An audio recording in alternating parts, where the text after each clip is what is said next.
to meet me first. Laging nakikigera ang Israel sa kanyang mga katabi, kapitbahay, nag-aagaw-agawan sila sa real estate. Kaya laging merong gulo.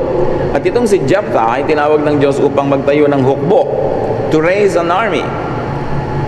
At siya naman ay biglang gumawa ng isang panata. Sabi niya, papanalunin niyo lang po ako. Pag-uwi ko, kung sinong unang sumalubong sa akin, iaalay ko sa inyo. Magiging sacrifice, papatayin at sasakripisyo para sa kanyang panata. There were two main actions here which should be separated by a studious reader. One was raising an army. Obviously, that was inspired by God. And two, making the vow, which is questionable if inspired by God. Napaghahalo kasi yung dalawang magkaibang ginawa, parang parehong Diyos ang may kagustuhan, but it was the raising of an army that was clearly the will of God. It is not clear if the second action was also Spirit-led. Though at this point, it is also not clear kung ayaw yon ng Diyos. Hindi rin clear kung gusto yon ng Diyos. Napakabigat ng ginawa niyang panata. Sino man daw ang unang lumabas sa kanyang bahay para sumalubong, isa-sacrifice. Yung sinasacrifice ay sinasaksak yon, itinatali, tapos sinusunog na parang isang animal sacrifice. Ang sabi, whoever. Sino naman kaya ang lalabas sa una sa kanyang bahay para siya batiin? Judges 11:32-33. From Mizpah, Jephthah attacked the Ammonites, and the Lord helped him defeat them. Jephthah and his army destroyed the 20 towns between Aroer and Minnith, and others as far as Abel Keramim. So the turn of events point to the first action as being anointed.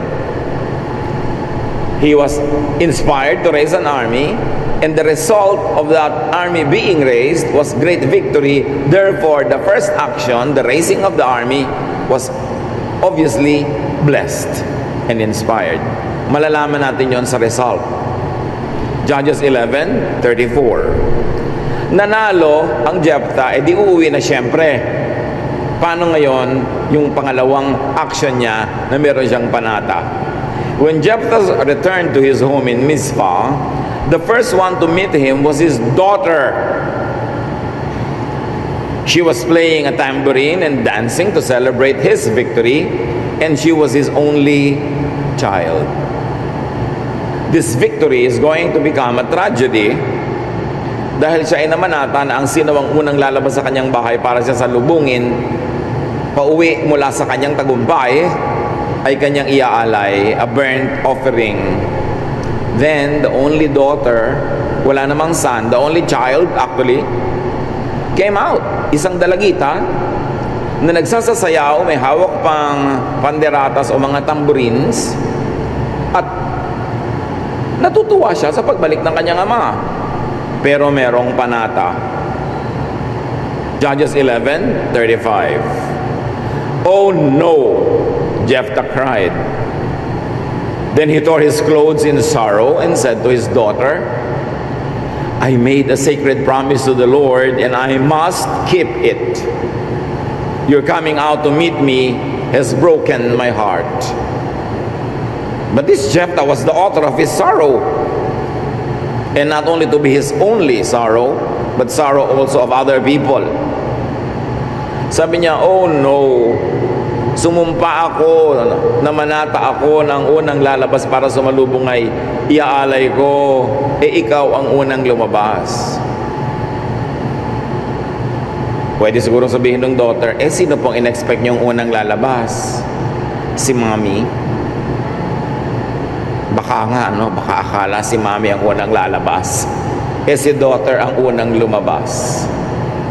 Sabi ng iba, ng mga nag-aaral ng history at culture, pwede din daw na hayop ang unang lumabas para mag-greet sa dumarating na amo. Pero kung ikaw ba naman ang amo na nag-iisip ng matino, may tao sa bahay mo, may hayop sa bahay mo, may asawa ka, may anak ka, gagawa ka ng ganong blanket vow, whoever. It was very careless. And the Bible is silent if that vow was honored by God. Quiet naman eh. the human father grieved. What more the Father in heaven? Kung itong taong ito na anak lamang niya sa laman, yung ngayon ay papatayin, ay nalungkot, di lalo naman yung Ama natin sa langit na nalungkot sa ganitong klaseng kwento. And something is wrong with your perception of God if you think God would be glad that He would still carry out His vow in spite of the terrible consequence. This story could misrepresent God if you don't read it correctly. Hindi sinabi sa kwento na approve ang Diyos sa kanyang panata. Basta na manata lang siya, period. Hindi po lahat ng panata tinatanggap ng Diyos. Lalo ko yung panata ay careless and could result in cruelty to others. The vow, the second action, remember the first action was to raise an army. That was inspired. But the vow was not clearly accepted, ratified, or formalized by God. It could have been a one-way vow. Judges 11:36. Father, she said, you made a sacred promise to the Lord, and He let you defeat the Ammonites. Now you must do what you promised, even if it means I must die. Remember Isaac, i-offer din Abraham. Willing na willing yung bata. Siya pa ang may dala-dala nung panggatong na kahoy. Siya pa ang may dala-dala nung mga abubot nila. Ito na naman tong dalagitang ito. Sabi niya, kung kayo po ay nanumpa sa Diyos na gagawin niyo yon, edi patayin niyo po ako.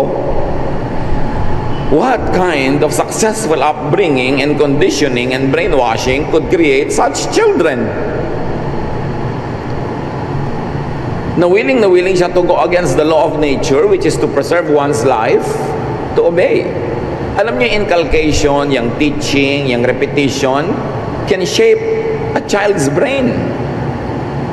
At pag lagi natin silang sinabing maging unquestioningly obedient ka, hayan, ganyan na, willing pa.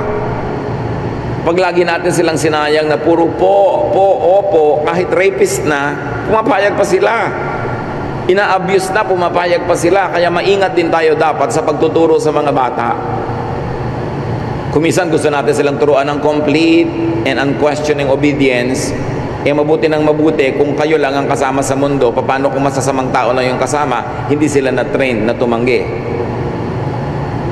And in this case, nakita natin na hindi naman lahat ng magulang ay napagkakatiwalaan sa kanilang mga desisyon sa buhay dahil merong nakakapagpahamak sa sariling anak. So ano nangyari? Success in the battlefield translates into failure and disaster at home. Tapos sasabihin, God's will. Pag in-interpret ito na ganon, pumapangit ang imahe ng Diyos. Nadidistort ang tunay na essence and spirito ng Diyos. Pag binasa nating, wow, ang galing-galing naman ng faith mo, kahit papatayin mo na yung daughter mo, faithful ka pa rin. Wow, ang galing-galing naman ng anak mo, papatayin na, willing pa rin. You mean, gusto yun ng Diyos? Gaano natin kakilala ang Diyos? A careless reading of this kind of stories will lead you to wrong conclusions about God. Judges 11:37-39. So pumayag yung bata na siya ikakatayin at susunugin, i-offer. Sabi niya, but first, please let me spend 2 months wandering in the hill country with my friends. We will cry together because I can never get married and have children. It will break your heart. Papayag po ako na ako inyong ialay, pero bigyan niyo muna ako ng 2 buwang palugit. Ako at ang aking mga kaibigang babae ay magpupunta sa lugar-lugar kung saan-saan man. Maybe they'll go to high places, places of prayer.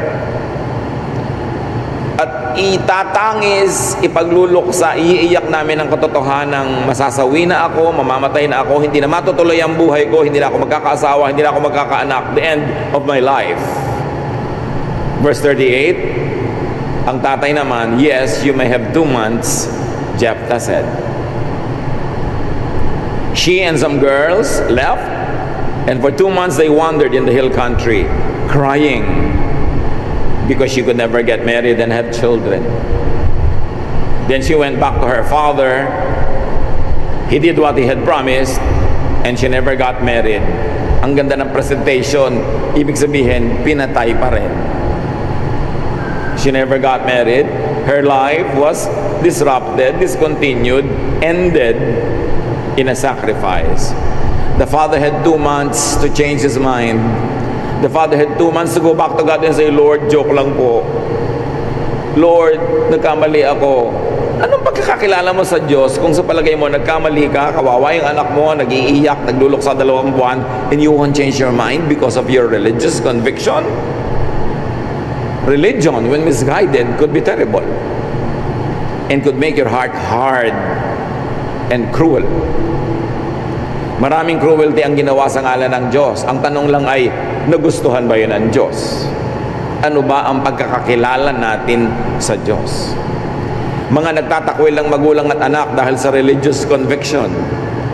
Naghihiwalaya, nagkakagalit ang mga pamilya dahil sa religious memberships. Sa totoo lang, gusto ba yun talaga ng Diyos?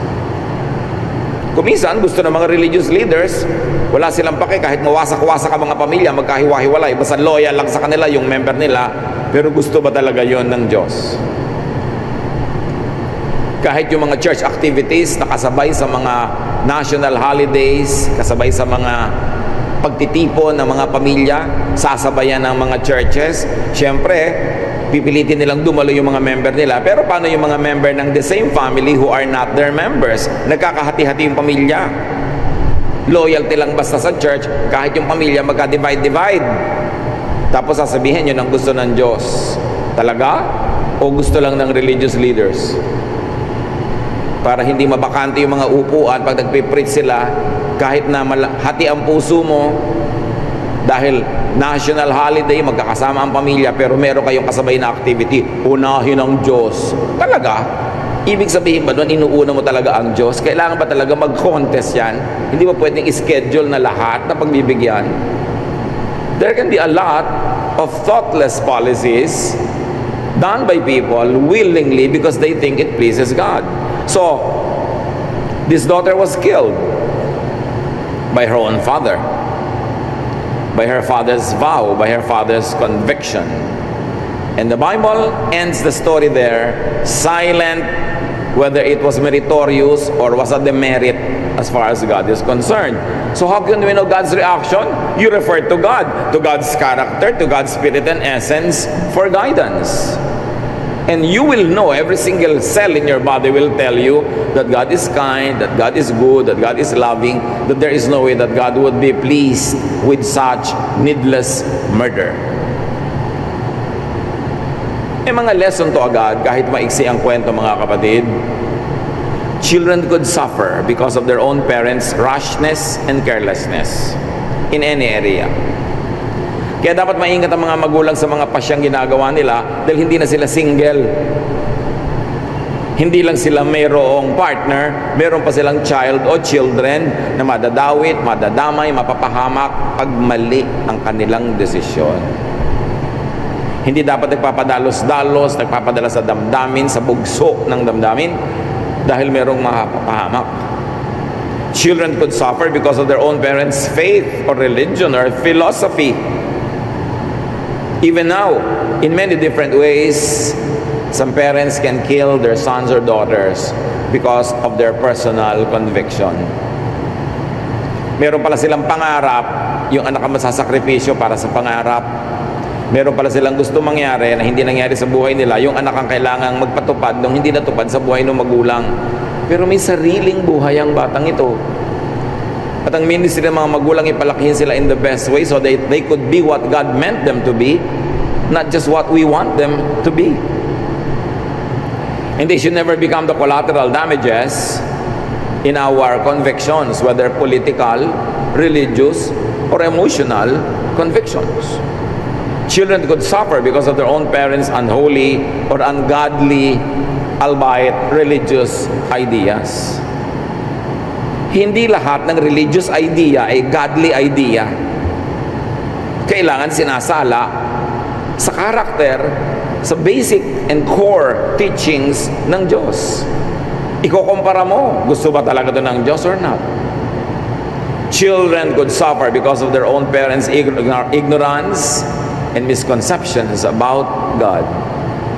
So you refer to God's Spirit to God's essence. And 1 John 4:8 says, God is love. And anyone who doesn't love others has never known Him. So itatanong mo, is it loving to kill an innocent daughter because of a vow you made? The obvious answer is no. Is it loving to snuff out a life, to discontinue a promising life because you made a vow? Eh bakit hindi mo isacrifice ang sarili mo, total ikaw ang nag-vow? Bakit hindi mo sabihin na pag naludin nyo lang po ako, isasacrifice ko sarili ko? Bakit yung unang sasalubong sa'yo? It means hindi ikaw. Merong nadamay. So napakadaling isipin na hindi kasali sa binless ng Diyos na usapan yung pangalawang part, yung vow. Kasi hindi consistent sa character of God. Ano naman ang mapapala ng Diyos sa may isang dalagitang mamatay na ipanalo na nga yung gera eh. Marami tayong ginagawang sakripisyo kasi akala natin gusto ng Diyos. Diyos ko, sundin mo lang po ang dasal ko, hindi ako kakain ng siyam na Biyernes. Ano naman ang napala ng Diyos kung nagkaroon ka ng ulcer? Hindi po ako magpapakasarap sa buhay. Ibig mo sabihin, sadista ang Diyos? Makikinig sa dasal mo pag lang nagdusa ka? Ginagawa nating suhol sa Diyos ang ating mga pagtitiis, pagtitika, sometimes even fasting. Well, fasting has very practical use. Kung hindi ka na lang mamamalengke, magluluto, maghahain, magliligpit, para makapag-focus ka sa pagdarasal, better fast. But don't think that you earn some merits just because you go hungry. Physically, when you are hungry at a certain level of hunger, nagiging mas spiritual ang consciousness. Kaya, useful din some fasting. Pero may mga tao hindi pwede mag-fast, lalo yung mga diabetics. So, hindi yan para sa lahat. May conviction ka dapat, at hindi lang basta conviction, tinitingnan mo yung practical repercussions. Because God is the author of all practical laws that govern life. Natural laws that govern the universe. Huwag tayo magpabulag sa ating mga emotion at mga religious convictions. First of all, is it loving to just make a vow that whoever comes out of the house gets sacrificed? That's very careless. Is it loving to keep an obviously flawed vow? 2 months, in-emphasize, 2 months to change his mind. Is it loving to sacrifice one's innocent daughter, or whatever the form of daughter is? People who are under our care, under our influence or power, could be the equivalent of that daughter. Religious faith, religious practice could be mistaken. Religious conviction could be wrong and ungodly. Dapat sinisiyasat, sinusuri. Dahil kung talagang sa Diyos naman yan, hindi ma-offend ang Diyos sa sinisiyasat, sinusuri, tinetest mo.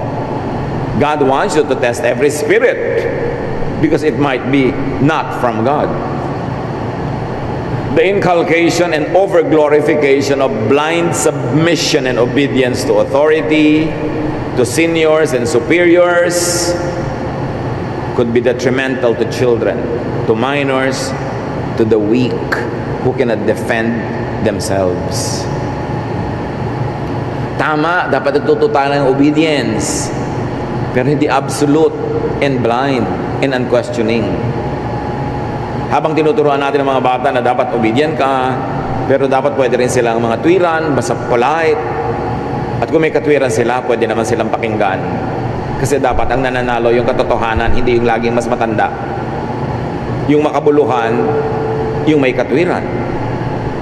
Kawawa ang mga bata na sobrang tindrain, na sobra, absolute, blind, mag-obey. And remember, while 99.99 of parents are very loving, not all are good to their children. Not all parents could be entrusted with children.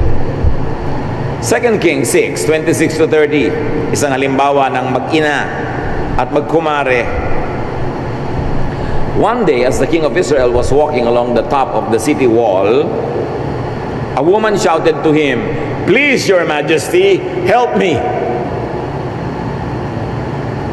"Let the Lord help you," the king said. Do not think I have grain or wine to give you. Then she asked, what's the matter anyway? May taggutom noon sa lugar. At sabi ng nanay, Majesty, help me. Sabi ko, sa Diyos ka magpatulong. Sa palagay mo, meron ako maibibigay sa pagkain o maiinom. Lahat tayo gutom. Pero ano ba yon? Ano problema? The woman answered, another woman and I were so hungry that we agreed to eat our sons. She said, if we ate my son one day, we could eat hers the next day. So yesterday we cooked my son and ate him. But today, when I went to her house to eat her son, she had hidden him. The king tore off his clothes in sorrow. And since he was on top of the city wall, the people saw that he was wearing sackcloth underneath. Dalawang magkapitbahay na babae nagkasundo, lutuin natin ang mga anak natin para tayo may makain. Sorry na lang mga bata, you have to hear this. Galing din sa Bible, wala ako magawa. Hindi naman gagawin ng mga nanay nyo yan sa inyo. Bihira ang mga ganitong abnormal na nanay. Pero meron.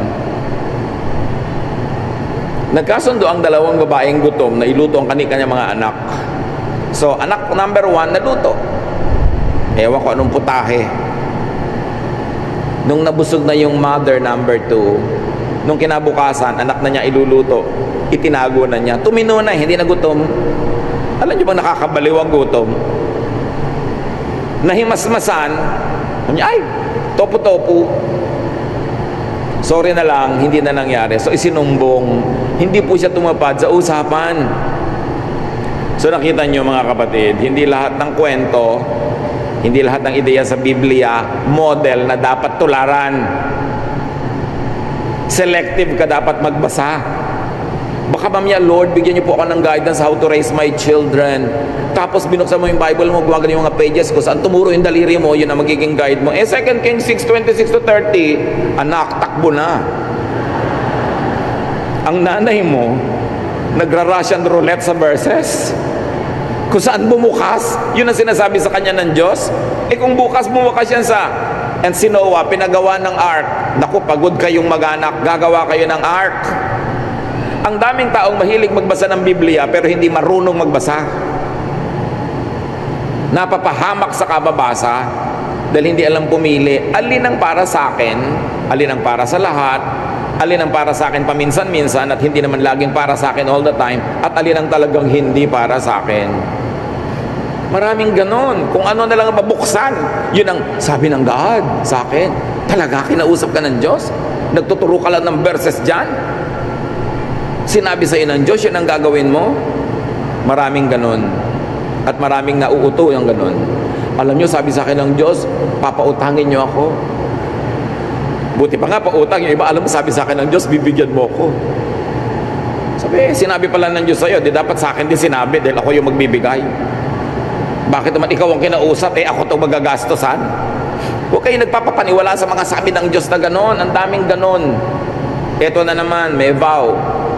Ito pinag-usapan, lulutuin yung mga anak nila. Ezekiel 5:10, another book. Therefore in your needs, parents will eat their children. Bala.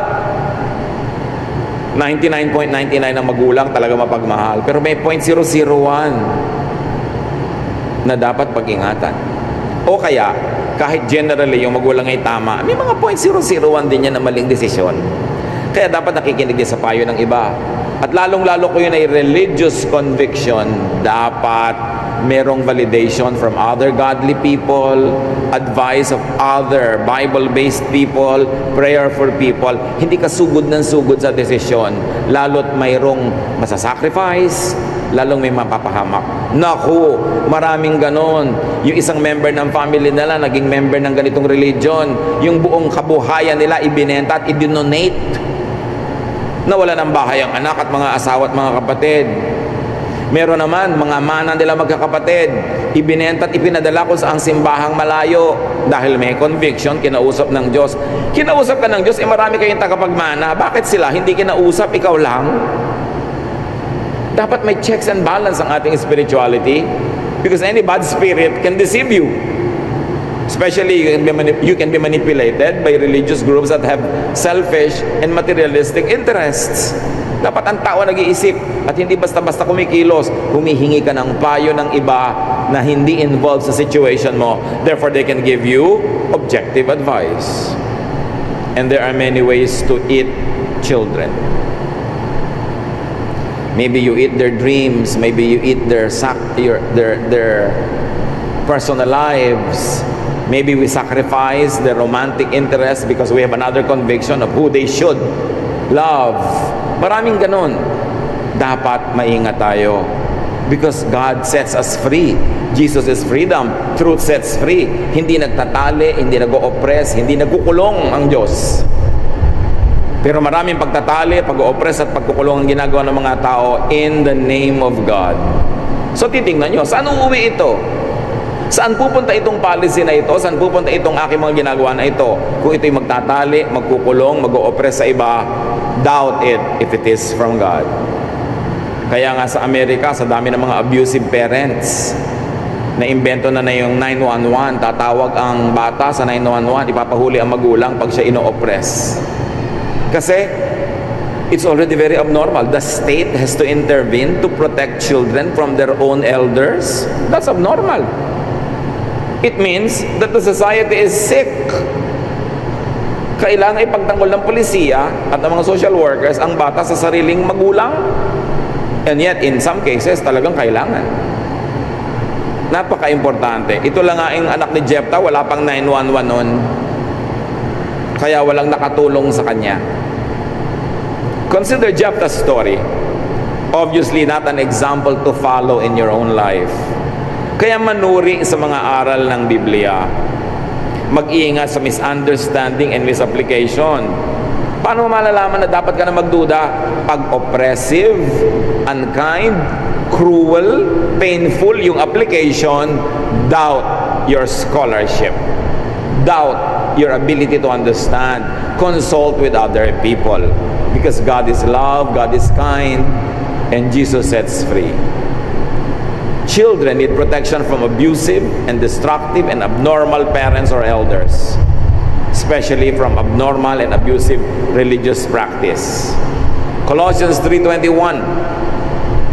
Parents, don't be hard on your children. If you are, they might give up. Isang paalala, don't pressure them. Dapat nating i-deliver sa Diyos ang bawat batang ipinagkakatiwala sa atin in the best possible state so that they could pursue the life that God designed for them. But we are not going to dictate every bit of that life because we are only custodians. God, after all, is the real parent of every child. In a religious way, do not rush into and do not carelessly make commitments, vows, promises, pledges, especially those that could involve other persons. Kung pamilya kayo, bago mag-pledge sa isang project, be it a church project, a religious project, a political project, consult with everyone concerned. Kasi hindi ka nabubuhay para sa sarili lamang. Halimbawa, sa Biblia, malinaw, ayaw ng Biblia na tayo napapasubo. Ayaw niyang napapatali tayo sa mga commitment na nakakapigil ng ating kalayaan at nagbibigay sa atin ng alalahanin. Proverbs 22 verse 6, don't guarantee to pay someone else's debt. Yan lang. Huwag kang magiging garantor kasi matatali ka. At may example pa sa Proverbs 6:1-5. My child, suppose you agree to pay the debt of someone who cannot repay a loan. Then you are trapped by your own words. And you are now in the power of someone else. Here is what you should do. Go and beg for permission to call off the agreement. Do this before you fall asleep or even get sleepy. Save yourself, just as a deer or a bird tries to escape from a hunter. Pag mayroong usang-usa, isang ibon na nasilo ng kung anumang mga patibong, anumang mga traps, magpipiglas yan, magkakakawag, gagawin ang lahat para lumaya. Sabi nitong Proverbs, yan ang gawin mo kung nagkamali ka na nag-guarantee sa utang ng may utang. At kung hindi yun makabayad, di ikaw magbabayad. At kahit hindi pa oras ang pagbabayad niya, kakabak-kabak ka. Baka hindi siya makabayad, ikaw ang mapapahamak. Etong gawin mo, kung nagkaroon ka ng ganyang pagkakamali, umatras ka. Kumawala ka sa kasunduan. Kasi hindi ka dapat matrap by your own words. Kaya maingat tayo mga kapatid sa words. Itong si Jephthah nag-vow. Pag pumirma ka sa isang guarantee, words din yun. Yung pirma mo, words yun. Pag-ingatan, yung mga sumpa, yung mga pangako, kailangan hindi yan pinagbibibitawan unless pinag-isipan and absolutely necessary. Ecclesiastes 5:2, don't talk before you think or make promises to God without thinking them through. God is in heaven, you are on earth, so don't talk too much. Sabi, huwag kang masyadong salita, lalo sa harap ng Diyos. Huwag kang gawa ng mga pangako. Pagalingin nyo lang po ako, ganitong gagawin. Napakarami nang nangako magpapagawa ng building para sa church. Pag yumaman, nung yumaman, nagpagawa ng sarili niyang building. Napakarami ng ganyang mga sumpa, mga panata. Sabi, mag-ingat-ingat kayo. Pag nakikipag-usap kayo sa Diyos, huwag kayong masyadong masalita. Nasa langit siya, igalang nyo. Hindi siya katulad ng kapwa-tao mo lang, daldal ka ng daldal kahit hindi ka serious. Pag nanumpa ka sa Diyos, tuparin mo. Ngayon, kung natatakot ka, na baka kung ano yung maisumpa mo, pag-isipan mong mabuti bago ka mag-vow. Huwag kang gawa ng mga panata. James 1:19, my dear friends, you should be quick to listen and slow to speak or get angry. Dapat doble-doble pakikinig bago magsalita. You are the master of your unspoken words and slave of those you should have not spoken but have spoken. Pag sinabi mo na siya na ang amo, kailangan tuparin mo na. At kung nasabi mo mistakenly, tinuro na ng Proverbs, magmakaawa ka, gumawa ka ng paraan, magbayad ka ng multa, pero kung mawala ka sa commitment mo na hindi dapat. Yung iba, ang dali-dali magpakasal. Tapos ang hirap-hirap naman na magpatanggal ng kasal na yan. Lagi nilang kasal ang solusyon. Hindi solusyon yon. Napapatali ka lang lalo at kung hindi naman talaga ukol, kakawala ka rin lang in a bloody and expensive way. Don't get more committed when you already got into any commitment that you did not like. Ang isang pagkakamali ay hindi pwedeng ituwid ng pagkakamali na naman. At ang gusto ng Diyos, malaya tayo. Yung hindi pa mabigat ang lobong, naku, may utang ko kay ganun, meron ako dapat bayaran, meron akong pinanagutan, may pangako ako. Mahirap dalhin yun. At ang gusto ng Diyos, malaya tayo. Make only the most necessary, minimum commitments. Less words means more power and more control on your part. More words means less control and less power. Mga kapatid, mag-ingat. Beware of and be careful with religious and emotional conviction. When we are very emotional about something, magpalipas muna ng oras, araw, linggo, buwan, bago mag-commit. Kasi pwedeng maiba ang iyong emosyon, pero nakakommit ka na, nakapirma ka na, nag-pledge ka na, paano ka aatras? Balance your faith with reason. Ayaw ng Diyos ng blind faith because God is light. Ayaw niya ng darkness. Ayaw niya ng faith na nakakatali at nakakakulong because truth sets free. Ayaw niya na merong nagdurusa at nahihirapan na hindi naman dapat dahil sa religious conviction because Jesus wants us to rest. Jesus wants us to have peace. How much do we know God? When we misread the Bible, when we misinterpret the Bible, we will have a wrong image of God. A God who is unkind, a God who is unreasonable, a God who is oppressive. God is not any of that. Dapat din nating palayain ang imahe ng Diyos sa mga imahe na ginawa ng maraming theologies and theologians. Mga maling imahe ng Diyos na isiniksik sa ating utak at nabuo na doon, akala natin gano'n ang Diyos. Mabait ang Diyos, infinitely kinder than we can ever imagine. So do not do any act of unkindness towards others or yourself in the name of... Dahil noong mga 200 years before Christ, ay napakaraming Gentiles na tumira sa Galilee. Among them Egyptians, Phoenicians or the ancestors of the present-day Lebanese at saka mga Arabs. Sa panahon po na ating binasa, itong si Juan na nagbabautismo ay kinulong. Ito'y napakalaking kabiguan sa mga nananalig na sanang may pag-asa.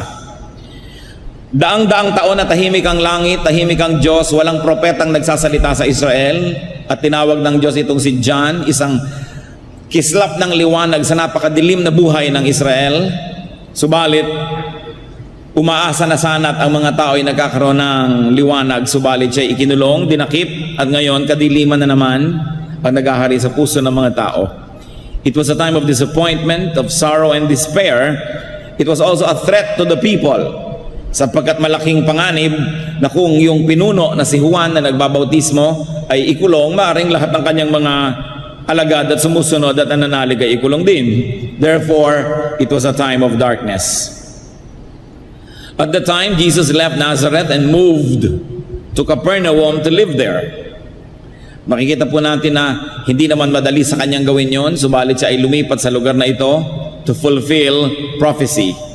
Yun pong binasa natin na Matthew 4:15-16 ay isang alingaw-ngaw lamang or echo ng Isaiah 9:1-2. At sa Luke 2:32, inuulit po ang temang ito, a light for revelation to the Gentiles and for glory to your people, Israel. Ito po yung reference sa Panginoong Jesus.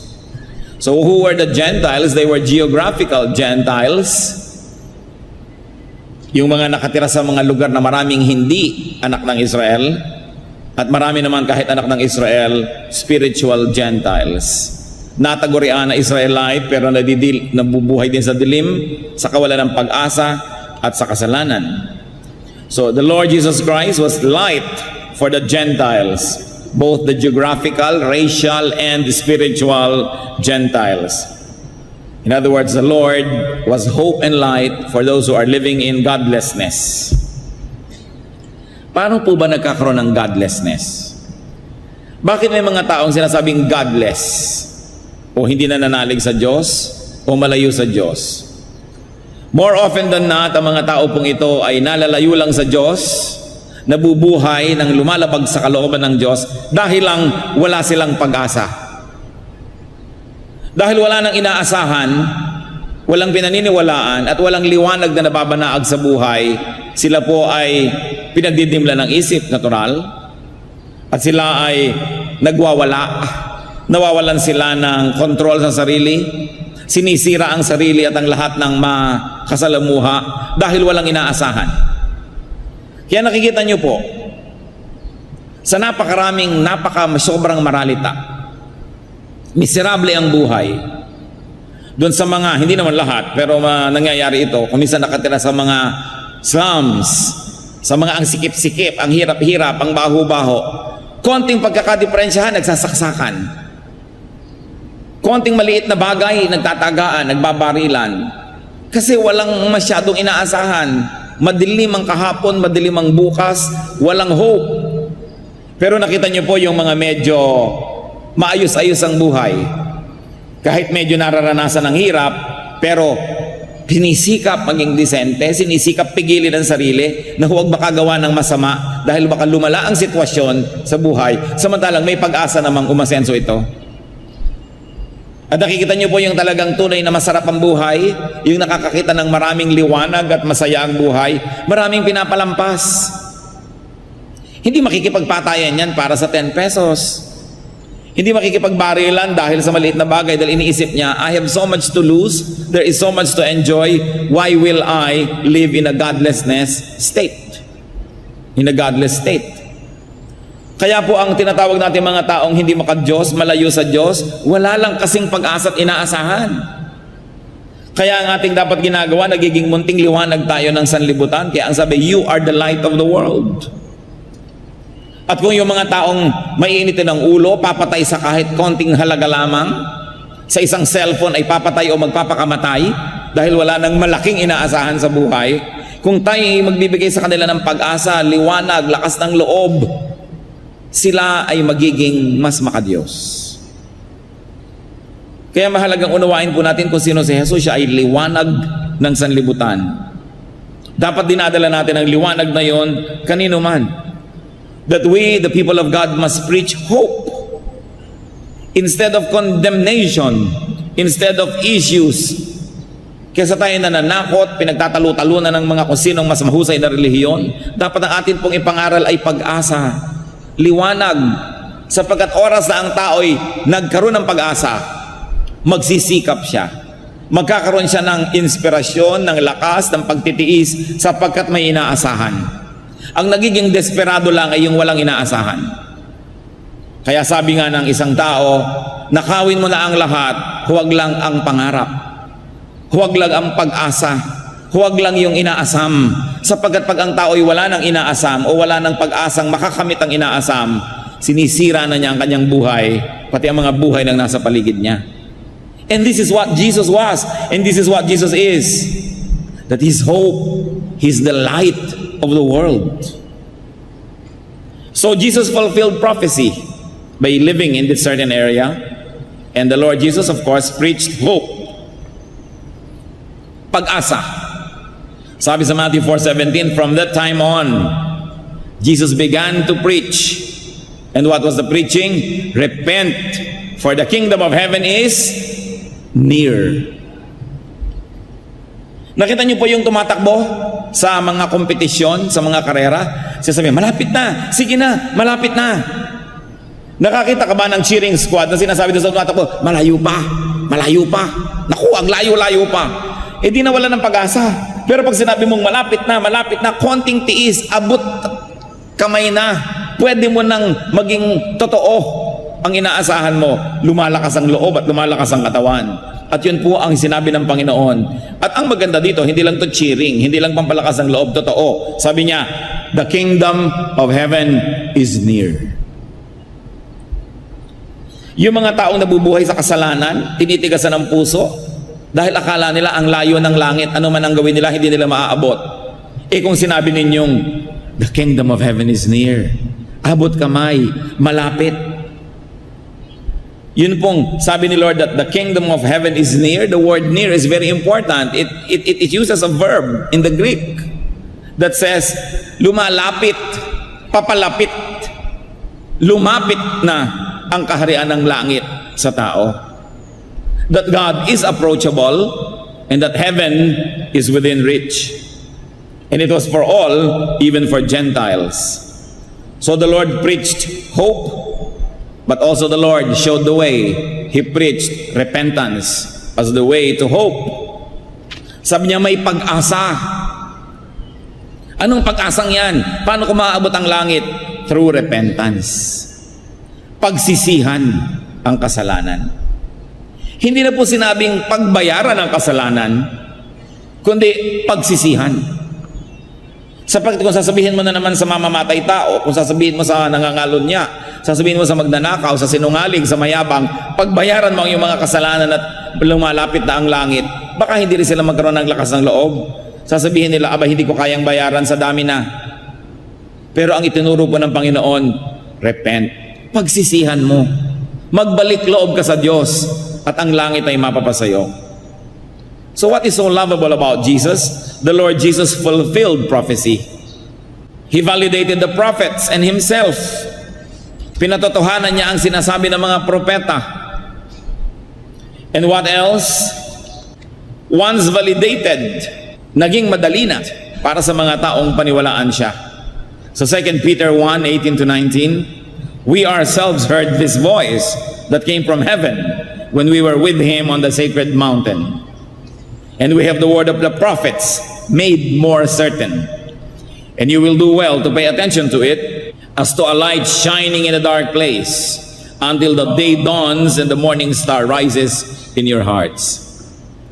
Sinasabi po dito, lalong luminaw sa amin ang mga sinabi ng mga propeta noon ay medyo malabo sapagkat mga talikhaga. Subalit dahil pinatotohanan ni Jesus, naging malinaw. Kaya dapat na nating pansinin ang liwanag na ito na dumadating sa ating buhay. Hindi po basta na lang sumulpot ang Panginoon at nagturo ng mga bagong mga ideya.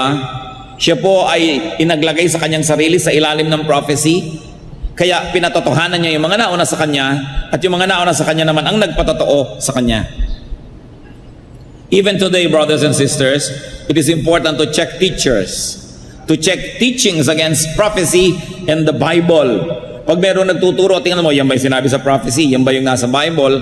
Dahil ang Panginoon man, ginawa niya po yung Bible at yung prophecy na reference para mapatotohanan kung sino siya at kung anong sinasabi niya. Huwag kayong padadala-dala kahit kanino na lang na "Thus saith the Lord," sabi ng Panginoon, nagkaroon ako ng vision. Kailangan i-check sa Bible sapagkat napakadaling dayain ang puso ng tao, maski malinis. Maski sinasabi niya, hindi ko gustong mandaya, propeta ako, pero siya pala ang nadaya. Kahit hindi niya intensyong mandaya, baka nilalagdat lang siya. Kaya ang mahalaga laging chinecheck because even the Lord had Himself validated by prophecy. Kaya ang sabi sa Galatians 1:8-9, tungkol sa mga bagong katuruan, "But even if we or an angel from heaven should preach a gospel other than the one we preach to you, let him be eternally condemned." As we have already said, so now I say again, if anybody is preaching to you a gospel other than what you accepted, let him be eternally condemned. Sabi po ng maakda ng Galatians, kung may magtuturo pa sa inyo ng ibang daan ng kaligtasan, liban sa naituro na sa inyo dito sa Biblia, ay sumpain ang nagtuturo na yon. Ito nang naisulat, yun na, wala nang iba. Huwag nang dagdagan pa. Laging i-check, nasa Bible ba yan? Sinabi ba yan sa Bible? Pag may nagkiklaim, ganito pong gawin natin, ganitong ginawa ko sa buhay ko, so gawin nyo rin sa buhay nyo. Sabi nyo, teka, sa kanyang buhay, baka totoo, pero sabi ba sa Bible, para sa lahat ng tao yun? Pag may nagsabi sa inyong, alam nyo, 31 araw akong nag-ayuno at sinagot ang aking dalangin, therefore 31 araw din kayo mag-ayuno para sagutin ang dalangin nyo. Teka, sabi mo, sa'yo siguro nag-work personal, but does your personal experience become a universal truth to everybody? So you check the scripture. Sinabi ba sa Bible na para sa lahat yon? O baka man para lang sa kanya? Kung para sa kanya, paano natin pabubulaanan? Nag-work naman talaga sa kanya, pero hindi ibig sabihin mag-work sa lahat ng tao. That's why we should be careful with our testimonies. Ang testimony ay personal lang. Noon pong yung anak ko may sakit, sabi sa akin ng Espiritu ng Diyos, huwag mong ipadoktor, akong maggagamot, at gumaling po talaga ang anak ko. Ito siya, palakpakan naman ng lahat ng tao. Therefore, pag may sakit po ang anak nyo, huwag nyo ipapadoktor. Parang hindi tayo dapat gumawa ng ganong conclusion. Personal lang na experience niya yon, personal na naranasan niya, pero hindi ibig sabihin doktrina para sa lahat ng tao. Para maging doktrina sa lahat ng tao, kailangan makita mo sa Biblia ang sinabi nga, at ito'y para sa lahat, lahat ay dapat sumunod dito. Mag-ingat-ingat po kayo sa pakikinig sa mga testimonyo, kasi ang Panginoong Diyos may mga pakikitungo sa atin na very personal. Binibigyan ka ng ideyang ganito, kasi gusto kanyang pagpalain na ganon, pero hindi ibig sabihin pwedeng kopyahin ng lahat ng tao. Kaya yung mga iba nag-aaral, paano ba lumalago ang simbahan A, ang congregation B, yung fellowship 3, tapos kokopyahin ng ibang churches, lahat ang ginawa, ay ganitong ginawa nila, gawin din natin, ganitong ginawa, gawin din natin. Hindi iba-iba ang dealing ng Panginoon sa bawat kongregasyon, sa bawat tao. Hindi ko man nag-work yung formula na yon, doon sa lugar na yon, mag-work dito. Hindi universal yon, personal lang. Kaya mahalaga, yung kilala natin ang salita ng Diyos, ilalapat natin doon yung mga claims ng mga tao. Dahil kumisan madali tayong mapapaniwala, lalo't nakita natin totoo nga, effective sa buhay ng iba. Gumagaling sila sa sakit nila, o yumayaman sila, o sumasaya sila. Sabi ni isa, alam nyo, ako nag-pray, 9 na Biyernes, alas 3 ng umaga, bumalik ang asawa ko. Hindi ibig sabihin lahat ngayon ang iniwan ng asawa ay magdadasal lang gano'n, babalik din. Do not make doctrines out of personal experiences. It's purely personal. Make doctrines only out of those that are validated by the Bible. Kailangan yon. Ipinakakadiin-diin ko po ito dahil kuminsan tayo nagiging emosyonal. Gusto nating kopyahin yung biyaya na natanggap ng kapwa natin. Iba-iba ang pakikitungo sa atin ng Diyos. Personal. Katulad ng iba-iba ang ating mga fingerprints. Walang magkakamuka. Napakahalaga po yun na atin ding i-appreciate tungkol sa Panginoong Jesus that He submitted Himself to prophecy. Kung siya nga nagpa-validate sa Scripture, lalo naman tayo dapat. Also, the Lord Jesus lived among the hopeless.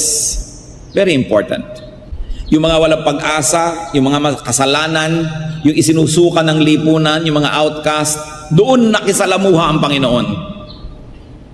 Nakisangkot siya sa kanilang buhay. Hindi lang siya nakisalamuha, hindi lang nakihalubilo, hindi lang nakipagbabutihan, siya ay nakipagpalagayang loob, nakisangkot, nakisama, nakiisa sa pagdurusa ng mga tao. Kaya ang sabi sa John 1:14, "The Word became flesh and made His dwelling among us. We have seen His glory, the glory of the one and only, who came from the Father, full of grace and truth." Luke 19:10, "For the Son of Man came to seek and to save what was lost." And Luke 5:31, Jesus answered them, "It is not the healthy who need a doctor, but the sick." Kasi kinikriticize siya, bakit ka nakikipagmabutihan sa mga makasalanan? Bakit ka nakikihalubilo sa kanila? Sabi niya, ang mga may sakit ang nangangailangan ng doktor, hindi ang mga magagaling. Kaya ako ay nakikisalamuha sa mga kapuspalan, sa mga kawawa, sa mga walang pag-asa. Kaya po sobrang kaibig-ibig ang Panginoon. Di po ba pag kami mga sawimpala, halos ayaw nating puntahan, ayaw nating makihalubilot, baka kamautangan, baka kamahingan, ayaw mong masyadong makipagkwentuhan ng mahaba dahil baka dumaing, baka mamaya masakot ka sa mga problema niya. Kasi yun ang selfish human nature. But the Lord shows us the way. Siya mismo ang gumawa ng paraan, umalis sa langit, tumira sa lupa, makasama ng tao, at among the people, ang hinanapan niya yung mga pinakaaba, pinakakawawa, pinakawalang pag-asa. And He became the light in darkness. He became the light to people. At ang kanyang isang description sa kanyang sarili, John 9:5, "I am the light of the world." Ano po ba yung light? Light, of course, equals life. Kahit sa biology, alam natin na kung walang photosynthesis, walang liwanag galing sa araw, walang halaman. Kung walang halaman, walang kakainin ng hayop. Kung walang kakainin ng hayop, walang kakainin ang kapwa hayop na kumakain ng hayop at taong kumakain ng hayop. Paano magkakaroon ng buhay? Light is warmth. Kaya nakita nyo, pag kami mga premature na ipinanganak na mga baby, o kaya mga bagong mga sisiw, may liwanag para uminit at sila ay patuloy na mabuhay. Light is guide. Sa gabing madilim, ano po ang naging guide ng mga wise men para mahanap ang Panginoong Jesus? Bituin, liwanag. At kahit sa mga madidilim na auditorium, may mumunting mga liwanag sa hagdanan para hindi ka mahulog at matapilok, because light is guide. Therefore, light is bridge. Bakit po ang layo-layo nyo, pag tiningnan ko kayo at tiningnan nyo ako, tayo nagkakaroon ng tulay, nararamdaman kong mararamdaman nyo, makararamdaman nyo ang nararamdaman ko, magkakasenyasan tayo, nagkakabasahan tayo ng isip, dahil may liwanag. Kahit ang layo natin, pag may liwanag sa pagitan natin, may tulay para tayo magkita. Kahit nga nandun sa buwan ang layo-layo, makikita mo. Dahil may liwanag. Pero subukan nyo mawala ng liwanag, kahit ang lapit, hindi nyo makikita. Ganun kahalaga ang liwanag. And because also light is beauty. Kaya nakikita nyo po yung mga neon lights, yung mga Christmas lights, yung mga lighting effects. Light is beauty. At napakaganda ng description sa Panginoon. If you are in darkness, if you are discouraged or hopeless, or if someone close to you is in darkness and hopeless, especially if it's you, the Lord wants to live in you. Ito po ang mensahe na sinasabi doon. Nung siya ay tumira among the Gentiles, gusto niya na makipagmabutihan, makiisa doon sa mga nawawala ng pag-asa, sa mga may kadiliman at pinagdidimlan. Kung kayo po ay nasasabing may dilim ang buhay ko, kayo ang gustong-gustong puntahan ni Jesus. Kung sinasabi ko yan, ako ang gustong-gustong puntahan niya, sapagkat ang liwanag ay talagang naghahanap ng dilim kung saan siya magkakaroon ng kahulugan. Matthew 11:28, "Come to me all of you who are weary and burdened, and I'll give you rest." Dapat ang ibinibigay ng relihiyon, rest. Kung talagang magiging espiritual ang relihiyon at magiging Kristiyano. Pero hindi, kadalasan pampapagod ang relihiyon. Because religion will blackmail you, will scare you into working so hard so that religion can use you and exploit you. Pero ang sabi ni Lord, I'll give you rest. Payapa dapat ang iyong loob. Pagod man ang iyong katawan, dapat tahimik ang iyong kalooban kung ang Panginoon ay nasa iyo. At sabi sa 1 Peter 5:7, cast all your anxiety on Him because He cares for you. What was so precious about the declaration of the Lord, even to the Gentiles? The Lord declared the nearness of the kingdom of God. He declared the nearness. Nakikita po natin na malayo ang Diyos sa mga may kasalanan. Malayo sa tingin lang nila. Pero sabi ng Panginoon, hindi yan totoo. Malapit ako. Paano? Maraming religious person ang layo-layo nila doon sa makasalanan, iwas ng iwas. Ayaw nila makihalubilo. Katulad ng panahon ng Panginoon, siya ay lagi na lamang na nasusumbatan, pinapagalitan at nakikriticize dahil nakikipagmabutihan siya sa mga makasalanan. Akala tuloy ng mga makasalanan, yung mga relihiyosong tao, ang representative ng langit dahil malayo sa kanila, therefore malayo sa kanila ang Diyos. Kaya pinakita po niya ng Panginoon na siya ay nakisalamuha. Hindi dapat tayong puro pagpapahirap sa kapwa ang ginagawa natin. Alam mo, para ka matanggap ng Diyos, dapat ganito, dapat ganyan, dapat ganyan. Ang dami natin binibigay na requirement. Ang sinasabi ni Lord, repent. Magsisi. Pagsisihan ng mga kasalanan. At abot kamay lamang ang langit. The Lord Jesus Christ brought heaven near to us. Kaya yung ipinapanalangin natin, Thy kingdom come. Mapa sa amin ang kaharian mo, no? Dumating dito sa lupa ang nandoon sa langit. Ito'y nangyari sa Panginoon. Kaya ang tanong ito, mga kapatid, malapit po ba sa puso natin ang langit? Tayo ba'y may kasiyahan, kagalakan, pag-asa, kapayapaan, o baligtad, o wala? Kasi kuminsan kahit may relihiyon ka, kahit ka religyoso, parang malayo ang langit. Ang kailangan natin ay namnamin, unawain ang ibig sabihin ni Jesus, that the kingdom of heaven is near. That is why Matthew, Mark, Luke are called Gospels. Maging ang John. Kasi good news. What is the good news? The kingdom of heaven is near. And the Lord taught the way to the now reachable kingdom of God, and that is through repentance. To turn away from sin and to turn to the living God. Repentance is a central theme of the New Testament. Yan talaga po ang tema ng New Testament. So, why is Jesus lovable? Because Jesus came from heaven to earth to be the light of the world. And because of Jesus, life can be bright. Ano po ba ang mga kadiliman sa ating buhay? Saang lugar ba ng buhay natin tayo pinagdidimlan o parang kulang sa liwanag?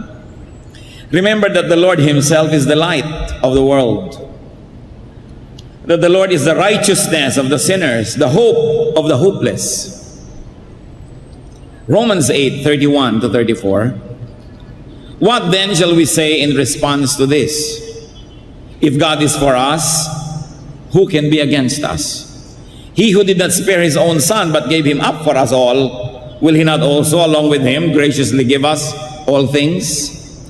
Who will bring any charge against those whom God has chosen? It is God who justifies. Who is He that condemns? Christ Jesus, who died, more than that, who was raised to life, is at the right hand of God and is also interceding for us. So dapat wala na ang taong nasa Panginoon na nawawala ng pag-asa. Kung minsan pinanghihinaan ka lang ng loob, pero hindi dapat nagtatagal. Sabi nga ni Martin Luther, you cannot stop birds from flying over your head, but you can stop them from nesting in your hair. Hindi mo nga naman mapipigil ang ibon na lumipad sa ibabaw ng ulo mo, malaki ang himpapawirin, pero pwede mong pigilan yan na dumapo sa ulo mo at magpuga doon. Ganon din ang mga discouragement, ganon din ang hina ng loob, ganon din ang temptation. Hindi mo mapipigil na dumadaan. Kuminsan, bigla na lamang manghihina ang loob mo, bigla ka na lang matatakot. Pero dapat sandali lang yon sa mga anak ng Diyos. Kasi maaalala mong may Kristo, may Jesus, may liwanag, may pag-asa. Kaya nabibigatan ng tao dahil binubuhat niyang mag-isa ang mga dapat niyang ibigay sa Panginoon. Kaya nabibigatan ng tao, sinisikap niyang lutasin ang problema bukas ng mga pagpapalang para lang sa mga problema ngayon. Kinakapos tuloy, kapos bukas, kapos din ngayon. Today's sorrows will have enough graces from God. Today's needs will have enough supplies from God. Tomorrow will have a problem of its own, and tomorrow will have a supply of its own. Yang sinasabi, give us this day our daily bread. Hindi naman sinabing give us this day our weekly bread. Give us this day our monthly bread. Kasi iniisip mo, paano next month? Gagastos na naman ako. Magbabayad na naman ako ng rent. Bibili na naman ako ng gamot. Next month, nandun pa rin ang Diyos. Ang harapin mo lang yung ngayon, yung nandito, dahil kasama mong Diyos ngayon, ipinangako niya yon. Bakit mo lagi na lang iniisip yung bukas? Hindi naman masama siyempre mag-save kung kaya nyo. Mag-impok para sa bukas, maghanda. Pero huwag niyong pag-alalahanan, lalo't wala naman kayong hawak, wala kayong magagawa, wala pala. Ano ngayon ang iniisip nyo? Wala pala eh. Mag-isip lang kung meron, kung wala, anong gagawin nyo? Alalahanin nyo, God is here today, God will be there tomorrow.